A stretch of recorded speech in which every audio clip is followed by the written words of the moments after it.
ورجعنا تاني نكمل معاكم برنامجنا اصحى للدنيا على راديو مصر 887 اف ام. وجينا دلوقتي لفقره راديو مصر الخير. مؤسسه مصر الخير بالتعاون مع راديو مصر بيقدموا لنا الفقره دي كل يوم من الحد للخميس بعد موجز الساعه 9:30. بنبتدي دايما معاكم على طول، والدكتور ايهاب فكري خبير والمحاضر في علوم الاداره ومصر الخير بتشاركك. معاني اساسيه، معاني بديهيه. المعاني دي إذا دخلت قلب الإنسان بجد حياته تتغير، يعيش حياته بشكل أفضل. كل يوم معنى وكل يوم رسالة. رسالة النهاردة بتتكلم عن حاجة عايشين فيها اليومين دول شوية، نقل الأخبار. في 5 عناصر مهمة قوي علشان خاطر أقدر أنقل خبر وأنا مطمن إنه خبر سليم.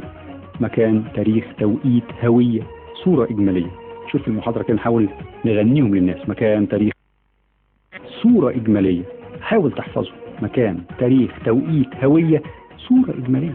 دول 5 عناصر مفيش غنى عنهم عشان أتأكد إن المعلومة دي سليمة ولا لأ قبل ما انشرها، قبل ما انقلها. في مجال المال والأعمال اللي بينقل أي كلام يسمعه كده في السوق ويروح يقول لمديره بيتقال عليه كلام مش حلو، وممكن يخسر احترامه بين زملائه ومديرينه. مش متأكد ما تشيرش. يعني ايه؟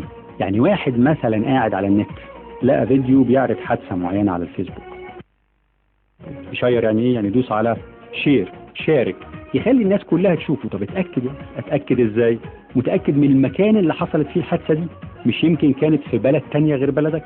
اتأكدت من التاريخ والتوقيت بتاع الحادثة دي، مش يمكن حصلت السنة اللي فاتت. متأكد من الشخص اللي في الصورة دي، ولا قلت اهو لابس زيهم يبقى اكيد منهم، يبقى اكيد لا. عرفت الشخص ولا لا؟